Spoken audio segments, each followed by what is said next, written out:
Rocking star Yash ಅಭಿಮಾನಿಗಳು ಕಳೆದ 3 ವರ್ಷಗಳಿಂದ ಕಾಯುತ್ತಿದ್ದು, ಮುಂದಿನ ವರ್ಷ ಟಾಕ್ಸಿಕ್ ಮತ್ತು ರಾಮಾಯಣ ಸಿನಿಮಾಗಳ ಮೂಲಕ ತೆರೆ ಮೇಲೆ ಕಾಣಿಸಿಕೊಳ್ಳಲಿದ್ದಾರೆ. ಟಾಕ್ಸಿಕ್ 2026ರ ಮಾರ್ಚ್ 19ಕ್ಕೆ ಬಿಡುಗಡೆಯಾಗಲಿದ್ದು, ರಾಮಾಯಣ ಪಾರ್ಟ್ 1 ದೀಪಾವಳಿಯ ಹೊತ್ತಿಗೆ ತೆರೆಯ ಮೇಲೆ ಬರಲಿದೆ ಎಂದು ಹೇಳಲಾಗ್ತಿದೆ. ಯಶ್ ನಟನೆಯ ಈ 2 ಸಿನಿಮಾಗಳು ಭರ್ಜರಿ ಹಿಟ್ ಆಗಲಿದೆ. ಜೊತೆಗೆ ಯಶ್ ಅವರ ಜನಪ್ರಿಯತೆಯನ್ನು ಮತ್ತಷ್ಟು ಹೆಚ್ಚಿಸಲಿವೆ ಎಂದು ನಿರೀಕ್ಷಿಸಲಾಗಿದೆ. ಈ ನಡುವೆ ರಾಮಾಯಣ ಚಿತ್ರತಂಡದಿಂದ ಚಿತ್ರದ ಫಸ್ಟ್ ಗ್ಲಿಂಪ್ಸ್ ಮುಂದಿನ ಮೇ 1ರಿಂದ 4ರವರೆಗೆ ನಡೆಯಲಿರುವ ವಿಶ್ವ ಆಡಿಯೋ ವಿಜುವಲ್ ಅಂಡ್ ಎಂಟರ್ಟೈನ್ಮೆಂಟ್ ಶೃಂಗಸಭೆಯಲ್ಲಿ ರಿಲೀಸ್ ಆಗಲಿದೆ ಎಂದು ತಿಳಿದು ಬಂದಿದೆ.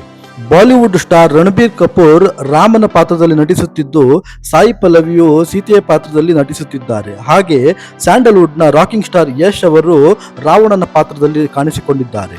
ಈ ಚಿತ್ರದಲ್ಲಿ ಲಾರಾ ದತ್, ಸನ್ನಿ ಡಿಯೋಲ್ ಮತ್ತು ಇಂದಿರಾ ಕೃಷ್ಣ ಕೂಡ ಪ್ರಮುಖ ಪಾತ್ರಗಳಲ್ಲಿ ಕಾಣಿಸಿಕೊಳ್ಳಲಿದ್ದಾರೆ. ಈ ಚಿತ್ರಕ್ಕಾಗಿ ರಣಬೀರ್ ಕಪೂರ್ ಅಭಿಮಾನಿಗಳು ಸಹ ಕಾತುರದಿಂದ ಕಾಯುತ್ತಿದ್ದಾರೆ. ಈ ಚಿತ್ರವು ಕೂಡ 2026ರ ದೀಪಾವಳಿ ಹಬ್ಬದ ಸಮಯದಲ್ಲಿ ತೆರೆಗೆ ಬರಲಿದೆಂದು ಹೇಳಲಾಗುತ್ತಿದೆ.